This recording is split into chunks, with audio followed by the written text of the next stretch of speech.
Welcome to the Alien Nation podcast. This is the place where we talk all things alien and all things UFO. In season 1, we're going to be covering all the hot topics.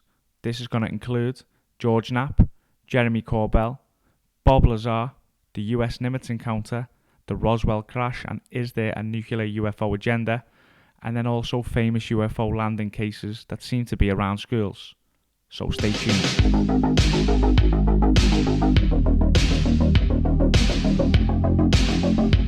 Look on the essay. My gosh.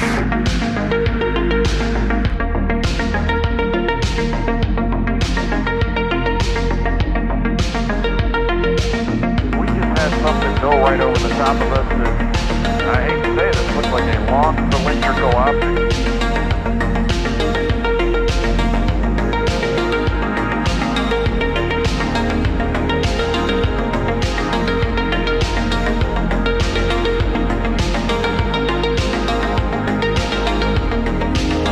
No one who knew Area 51 from the inside ever talked publicly about the saucer story.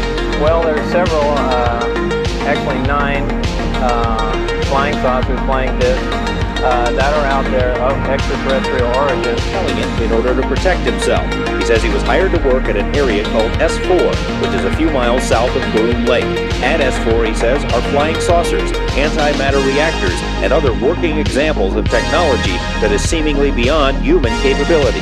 Right, this came from somewhere else. I mean, as bizarre as that is to believe, but I mean, it's there. I saw it. I know what the current state of the art is in physics, and it can't be done.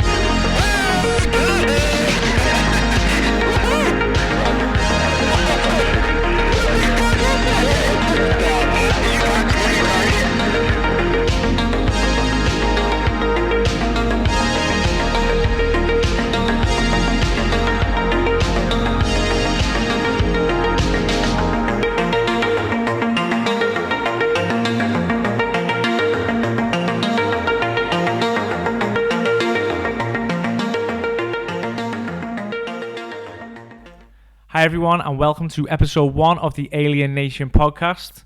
This is the place where we talk all things alien and all things UFO. I am your host Lee Puxley and I'm joined by my co-host G. Hi guys, welcome to the show. And we're just going to jump straight into this, guys. I'd like to ask G the question first of all, where he got his interest in the whole subject from, what first started all this journey for him. Yeah, I think for me it started when I was about 10 years old.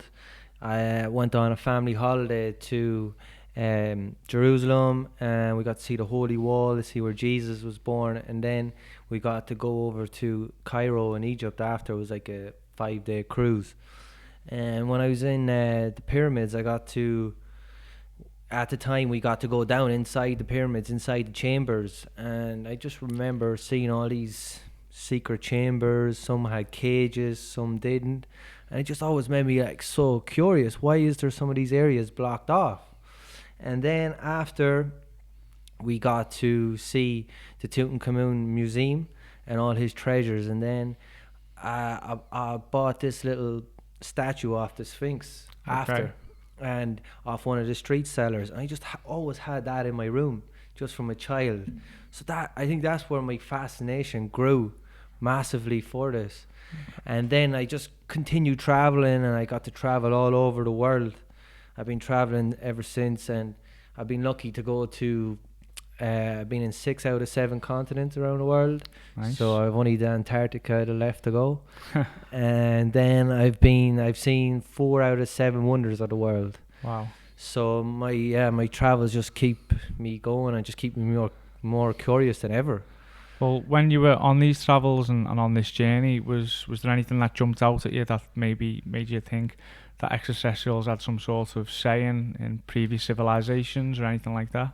Yeah, for sure. Like when, for example, like in Egypt, you just see these massive tons rocks. Yeah. They're like 15-ton rocks. Like where did these come from? Who made these? Like they're massive and they're cut perfectly. Like Brian Forrester, he's a guy you should check out. His on YouTube, his work is just amazing. He details all about the stones and how far back it goes, and it's just mind-boggling, some of it. Yeah, well, that's the thing, really. It's going back to the ultimate question of the ancient astronaut theory. Yeah. Now, for any of the viewers or people listening, the ancient astronaut theory, that was first thought of by a guy called Erich von Däniken. Now, he was just basically a Swiss hotel manager, and he ends up travelling around the world, looking at all these monuments that G was talking about, and he put forward a theory where he believes that extraterrestrials not only exist, not only have been visiting this planet now, but they've been visiting this planet for many thousands of years, and have basically helped kickstart our civilization and even help build some of these buildings that you're on about. Yeah, because like I've also in 2013 I had this burning desire to go to Mexico to Chichen Itza to see the pyramid there. Yeah. And I just like fascinated. I was like look at the architecture, the work, like how is this the same on the other side of the world When they never actually connected with each other. Yeah, so and you're just left with more questions than answers all the time. Well, what made you get into this? It's something that I've always been curious about since I was a small kid, really. I've always looked up at the stars and wondered and asked them questions: are we alone in the universe? And then once I started going travelling a bit like yourself, and I ended up in New Zealand, and I went on an astronomy course, if you will. And we went up and looked at the stars and seen the Milky Way, and it just made me question things even more. Are we alone? Have we been visited? Are we getting visited today? And then after that, I read the book Charity to the Gods that I was speaking about earlier on. The most significant thing I think about Charity to the Gods is the questions that he was asking, the 238 questions that he has asked mainstream science and mainstream archaeology. A lot of them questions today still haven't been answered, which means that maybe there was a bit of proof in the pudding for what Erich von Däniken was actually saying. For sure, like. Again, the significance of the time of why he brought that out. He actually brought that book out in 1968. That was 12 months just before us ourselves became extraterrestrials on another planet by landing on the moon. And I think by that we can see that if we can do it, then why couldn't another civilization that were maybe hundreds of thousands or even millions years ahead of us? Yeah, and then off the back of that, like from our solar system, our galaxy's like 13.8 million years old. So planet Earth is 4.8 million, 5 billion, sorry. Yeah, not million, billions. So what happened in between them 8 billion years? Exactly. There's just so many questions that today they still haven't been answered, and I think there's a lot more to our human history than meets the eye, really. Yeah, and like hopefully in this podcast we can break down some of them topics for you and try to get the answers for that. Most definitely. I've got a little bit of a story as well for people out there that are watching or listening here.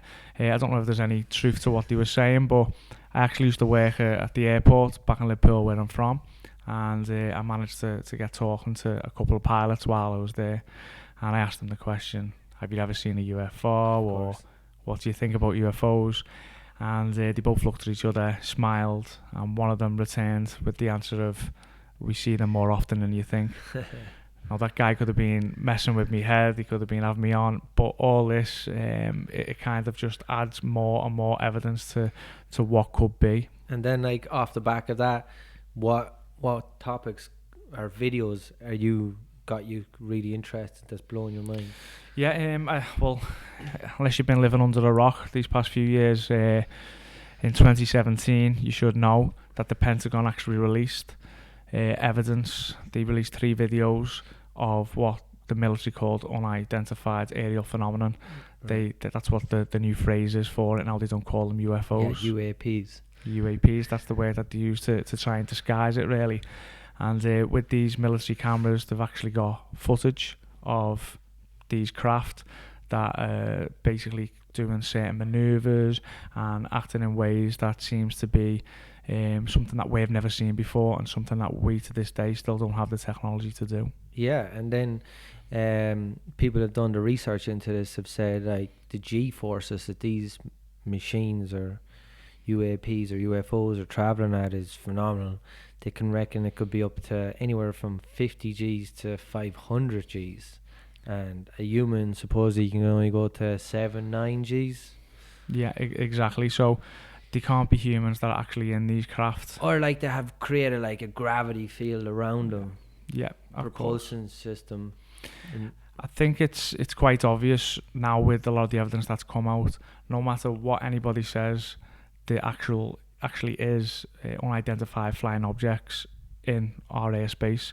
The question is, or the big question is it extraterrestrial, or is it some sort of cover up or black program that maybe some of the military may have? yeah, like there's also a lot of videos getting leaked online, and you don't know if some are real or some are fake. But one video for me is a guy shot it on his DLSR just from Earth, and he zoomed in, and it's fascinating footage. You can see 3 crafts flying over the moon at the same time, but what's even the most amazing part about it is you can see the shadows of these crafts On the moon? yeah, on the moon, from the moonlight. Yeah. So there, that's just like I need to see this video. I've not seen this video, yeah, so it's a wicked one. well, for me personally, the 3 videos that got released in 2017, they are my favourite to date. The whole reason being is because it's come from the Pentagon itself. It's come from the military. It's as legit as anything can come. So you've also got an 18-year veteran Navy SEAL or Navy pilot in Commander David Fravor, who obviously you know about G yourself. He actually encountered what he called a Tic Tac UFO just off the coast of San Diego there, and it's a very famous case that we're definitely going to delve into. Yeah, well, that's what got me kind of like, I came back from my travels in 2017, in March 2017, I had all these questions, and then I was like, there's still not enough proof out there. And then in December 2017, this New York news article dropped with these, about these crafts, and that was like, yes, this is the kind of proof I've been looking for to keep me going. It's finally great to see that this whole subject that's been so taboo for so long time is now starting to come into the mainstream, and people are starting to look at it and go, well, you know, maybe this is possible. What is this that's out there? Because there actually is craft out there doing things that they should not be doing. Yeah, and like hopefully over this podcast we're going to be covering all these crafts, all these different types of subjects, because to me this whole topic is like a massive puzzle, and it's kind of like a drip release. We're never going to get full disclosure, I believe. It's kind of like we're going to get these little videos here and there, and it's just like a big puzzle, and we have to try to figure out the puzzle and join the pieces together. 100%. And for me personally, a lot of people ask me the same question. They always say to me, if there's one piece of evidence that you could put out there to the public, to basically prove that extraterrestrials exist, what is it? And I always have the same answer, a bit like what you've just said there. It's a bit like a court case. There is no one answer to it. You've got to build the evidence together. And even with all the evidence out there, you're still not going to basically get everybody on board. Yeah, and like hopefully we have got some like super interesting topics and videos to show you throughout this podcast, throughout this series. So yeah, well, hopefully we can help you solve the problem. Yeah, I think that's going to be a wrap, guys, and make sure that you head over, tune in to this podcast, and keep watching us, because we're going to be giving you some of the latest, greatest news that comes down to UFOs and all that alien-related subjects. So thanks, guys, and see you soon. Cheers, guys. Thanks for listening. Peace out. That wasn't too bad, was it? It flew a little bit, didn't it? I'll take that one, bro.